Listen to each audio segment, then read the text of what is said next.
When my husband got home from his business trip, he smelled like hotel soap and wore a grin he couldn't quite hide. I was stripping the bed that night, trying to ignore the pounding in my chest, when I found a tiny gold earring glinting in the sheets. It was our neighbor's, the one who always lingered a little too long at our door, who laughed too hard at his jokes while barely glancing at me. I marched next door, earring in hand, and she answered in a silk robe, hair still damp from a shower. She didn't even flinch when she saw what I held. Instead, she let out a slow, knowing smile that made my blood run cold. "Oh, you found that?" she said, her tone dripping with false innocence, as if we were sharing a private joke. Suddenly all those late-night work calls and her sudden interest in our marriage made perfect, sickening sense. Back inside, my husband barely bothered to deny it. He just stared at me, eyes flicking away, mouth tight.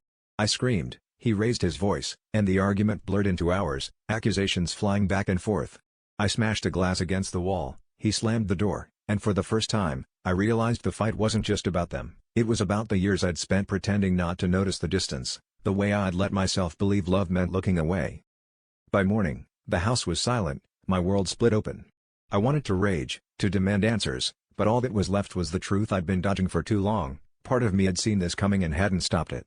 As I sat on the edge of the bed, clutching that earring, I wondered if I was angrier at him, at her, or at myself for letting my own fears become the quiet accomplice to my undoing.